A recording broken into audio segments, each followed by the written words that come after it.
Okay, so we start with the prepare for play section, right? Here we are playing Blackbeard. Well, even the setup starts getting the Greenwood effect on the rolls is already here. All right, so to begin with, we do these governors, and what we're going to be doing is pulling 6 of them and rolling an 11 to 66 die roll to see where they show up. That's to show where there are anti and pro pirate governors. Now, instead of explaining what these do somewhere under a section in the rolls or something, this is buried in here in an area that, really doesn't have much effect to it. But we're going to have one, let's see, we're going to be in port 34. And now this is kind of difficult finding these, but that's going to be here in Puerto Rico. We've got a pro-pirate governor. What does that mean? Well, that means no KC can enter the port. No, that's not all it means. I'm sorry. It also means this information here, but this is spread throughout the rules. It's really nice that it's on a chart here. That's very Burgish, actually, to put all the information in a distilled chart. You see, you get a bonus for safe haven when you're trying for selling booty. When you're trying to get a safe haven, well, it's possible is one of the things, but also the cost for that is what, a d6 times 100. That's the same as otherwise, but it's automatic. You don't have to draw to see if you get it. When you DNR, well, there's a chance that you could upset the residents. And that's one of the problems there. The refits are more advantageous, and if you buy a letter of marque there, it's a little cheaper. So let's draw another one. This is going to be in 15. That's going to be on this map up here at Bath. That's going to be an anti. Now, an anti-pirate governor means you can't enter that port without a letter of marque from the nationality unless you're attacking it or claiming a king's pardon. However, if that is your safe haven, that's okay at the end of the game. Well, when you retire. Now here, anti-pirate, they've got the specifics there. KC's get a increase. 43, I think that's still on this map. It's over here in Havana, another pro. Crap.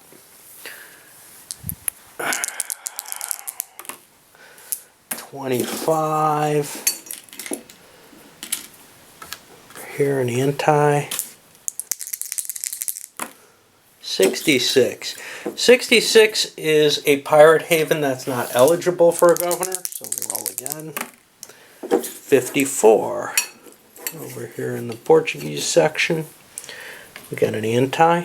And this is one kind of important thing. If you've got pro-pirate governors, you kind of don't want to piss that country off, because you can't enter their ports anymore. 1, 2, 3, 4, 5. I got one more coming. It's going to be 62.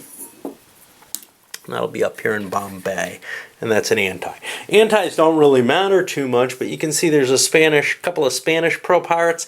That means raiding the Spanish might not be that good an idea in the Caribbean, because actually you have some advantages in dealing with them. You want to make sure that you don't raid all the countries in one area of the map. Okay, so governors are pretty unlikely, so we'll put them back in here, and now we'll put the warships in this cup. But we got to put some merchants down. We're going to draw 6 and an action card for each. And they'll be put face down, essentially. So from the action cards we draw, and we get an asterisk. An asterisk means you roll an 11 to 66, so that's going to be shipping lane 61. Now this is the other thing that affects where you're going to go, is, hey, where are the merchants? Where's the money? This one's in 12, that's going to be up here. Next one's in 33, down here in the Caribbean. This isn't too big an effect at the beginning of the game. 43, up here. you don't want to be around a lot of other people, so to some extent going someplace where there are less merchant ships might be okay. The fifth one, number 42, although they are definitely conglomerating here in the Mediterranean, or in the Caribbean. And the last one is 63, which will be over here in the Indian Ocean again. One of the things that's kind of annoying is you have kind of this pile of discards, and then you have the deck running around that you got to keep track of. Anything else I got to do? 8 large KCs. Yeah, they all go in their own cups. We got like 3 more cups we're supposed to have for this game. Alright, let me take a little break before I start. Okay, so let's actually get started here. Get a little bit done tonight. First of all, there are no players in place yet. That's okay. I'll figure out where they belong as I draw, but let's see who goes first. Remove all odd merchants. So we look for all the places. 33's odd, 43's odd, 61, 63. These go in here and shake. Now, if I recall correctly, this may trigger something. And this is one of those, damn, I wouldn't know to check this. And I may not anyway. I may not know where to find it had I not played before.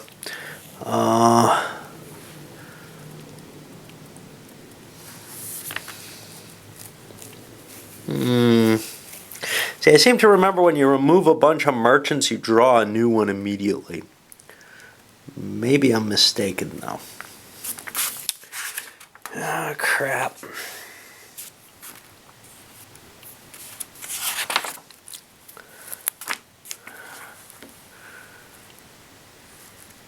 .33.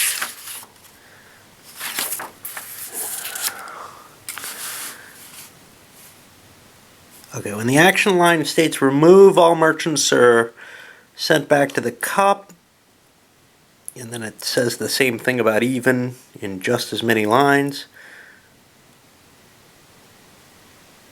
In both cases, or if it states draw a new merchant, I have to draw another action card and find out where it's going to show up. So I'm going to get a new merchant now in 44. Now we still haven't had a player go yet, right?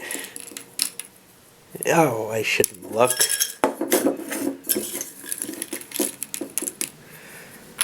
Alright, so now we got a new merchant there. And we keep drawing. Now, theoretically the first player is the one drawing the cards here, if that is an issue. Alright. It is now the fourth player who gets an action. So, what the fourth player is going to do is cut and take a pirate. And actually, before he looks, he chooses a location. I know you saw, but I didn't. He's going to go, oh hell, right on top of this merchant. Now, he gets John Taylor, who's not a bad captain. He's got a high ability rating, a decent cruelty, good leadership, etc. So now what I got to do is I got to fish through these, find John Taylor, both counters, and set him up on the board. Hold on for a moment. Okay, so I've set Taylor up. We got a ship with his name on it here. We've got a marker for his unrest level. He's at a 7 crew unrest, which is your moderate level. I've got to worry about his cunning, actually. He's got a 3 cunning, so I need a marker to keep track of that in case he decides to spend some. Generally, you don't want to spend cunning unless you really need to. Now, he can't do anything. He just showed up. But he's the guy drawing the card here, and he gets another activity. What he's going to do is he's going to peek at this merchant and decide whether or not he wants to attack it. It's a British 5. He's going to go for it. He chose to take a sloop, heavier combat ability. Let's see what happens. Okay, so he's attacking this merchant with a strength of 5. Now, when you're fighting a merchant, we look here. It's merchant plus speed versus merchant plus speed plus ability. So I've got 6 9, 13 to 5. 13 minus 5 gives me an 8. So my target here is an 8.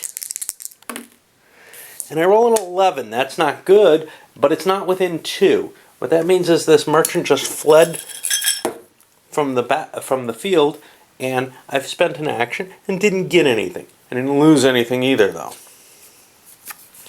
Draw again, and now player 2 is going to go.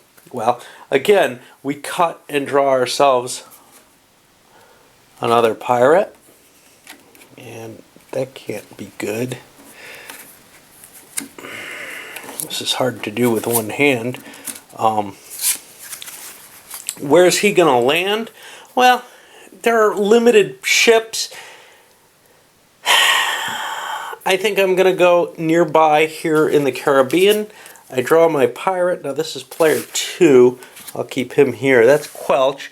Again, not terribly bad ratings, but a little bit worse here. He's got lower leadership, lower cunning.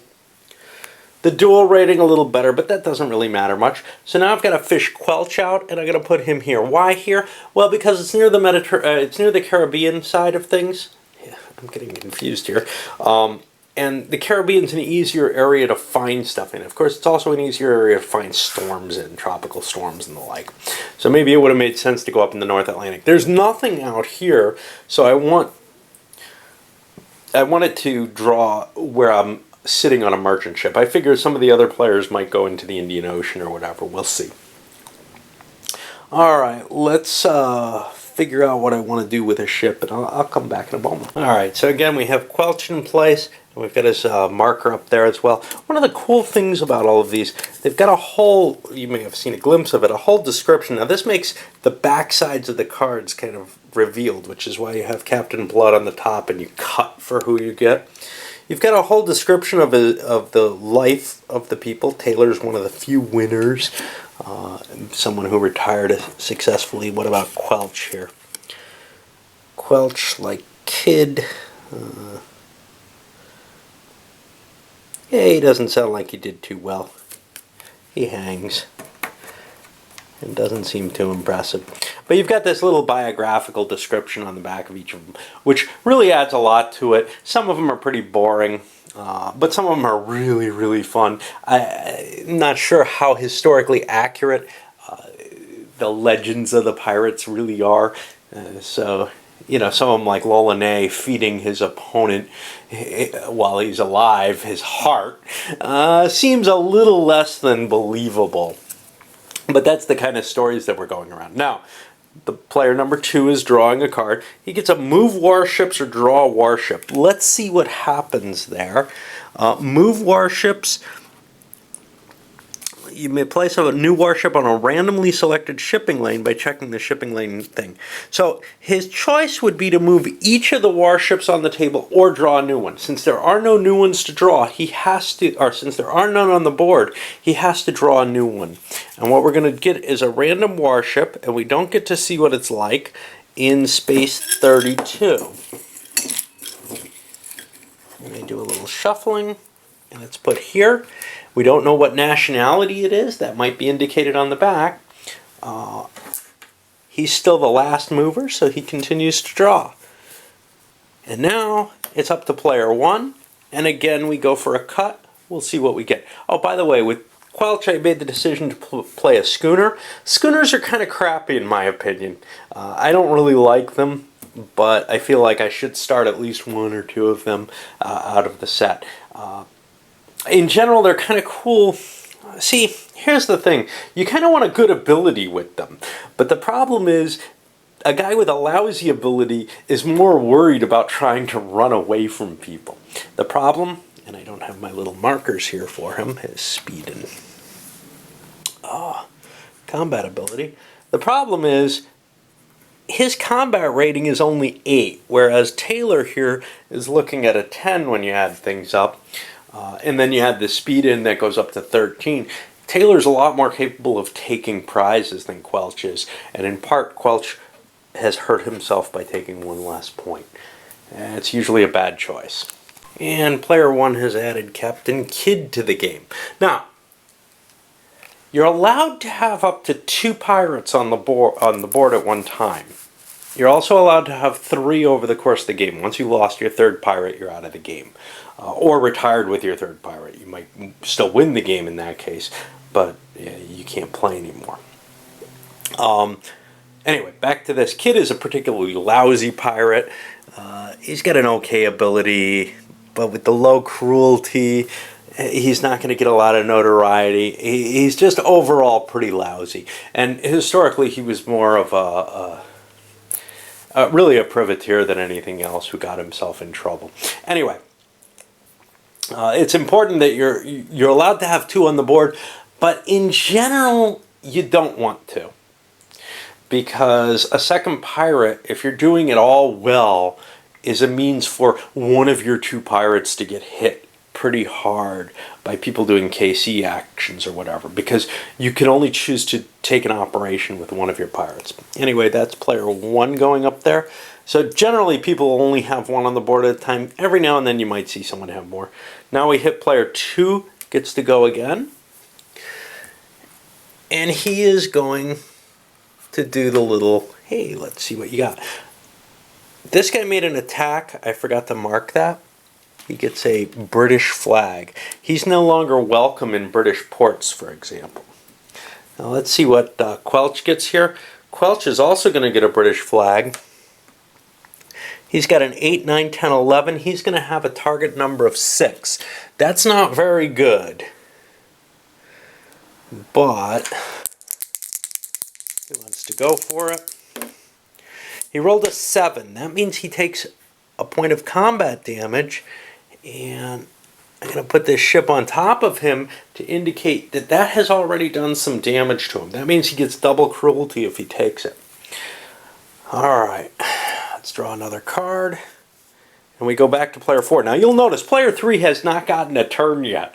That's one of the complaints a lot of people have about this game, is that you can go a long time and never get on the board or never be able to do anything while horrible things are happening, coming closer and closer to you. Personally, I find that kind of cool, but okay. So player 4 gets to take an action. Player 4, he doesn't have much to do here. He kind of doesn't want to be near this. There aren't any merchant ships around, so he's going to take a moving action. He rolls a die, he gets a 2, he gets to add a speed of 3. As long as he moves 5 spaces, 1, 2, 3, 4, 5, he gets to do a search. You do a search by drawing a card. No sighting. If he was coastal, he would perhaps find himself a warship, which could be a problem. Now the last mover goes over to him, and I'll just be transferring that as I go. Let's draw another one. A random event. I seem to remember there's a reshuffle at some point with these suckers. I don't know if it happens right when it is drawn.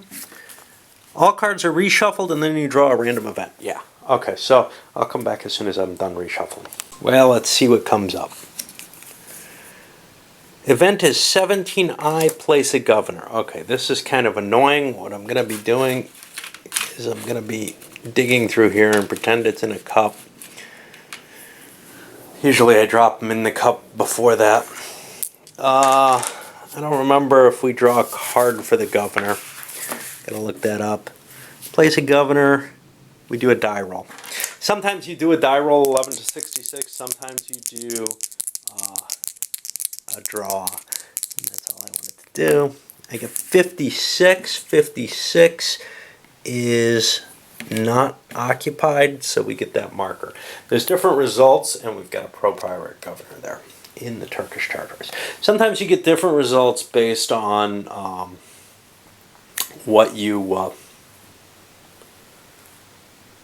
if there's already a chit there, drawing a governor could have an effect on things and change what's happening. I think anti-governors go back in the pile, pro-governors get thrown away from the game. Well, from this particular playing of the game. Let's draw again. And we're back to player 2. Now player 2's pissed here, and he wants to go after this. So now his strength's down to 4, 5, 6, 7, 8, 9, 10. He's still facing a 5. He needs a 5 to win this time. It's getting uglier.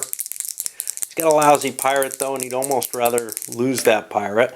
He gets an 8, the ship runs away. That's 3 more than a 5. Just making sure he actually should be down 1 for the damage. That's Quelch. And you know what? I forgot to check his damage. This is all from earlier when he first got damaged. So now this will be under some other rule like KC's, where he could get injured. Each point of non-damage, non-speed damage, he makes an immediate injury die roll. On a 1, he would have gotten injured. He did not. We cannot really worry too much about the card deck. You can see games like Combat Commander, where you're drawing from a deck, kind of built on this idea. Now, I don't think this is the first game that had this either. I think you had this kind of die rolls on cards, maybe with, what the hell was it? Up front. I don't know. I don't really remember up front too well. But, yeah, it's a weird situation where you've got the 11 to 66 die rolls here. They could all be random. Well, let's keep going because I kind of want to get that 4th player into play. And yay, we get player number 3 comes in. I'm going to bring him in over in the Indian Ocean. The Indian Ocean tends to be rich. We'll see who shows up. And here we got one of the best pirates in the game, De Leçon. He's good ability, low cruelty, very high leadership at 5, high cunning at 4, good combat ratings. He's one of the best. They claim he may have been the inspiration for Captain Blood. He tended not to kill people. He did more protection rackets and such. Why is a low cruelty good? Well, it's got a problem and an advantage. Low cruelty means you're not going to get a lot of notoriety. You attack an enemy ship and you get one notoriety each time you attack.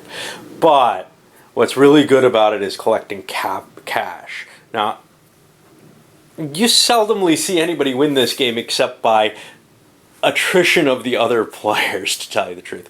And the reality is, you have to have a very good captain like De Leçon and get pretty lucky, because it's so easy to get very unlucky. So what usually ends up happening is 3 of the 4 players, or whatever, however many people are playing, just end up losing all their pirates. Alright, yet it can be a fun time, not so much alone. It's not a game I play solitaire very much. Even with this, the solitaire rules don't add much as far as I'm concerned.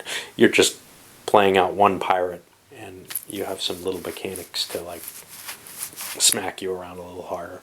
Alright, I'm going to load this one up, and probably tomorrow we'll get back to some more play.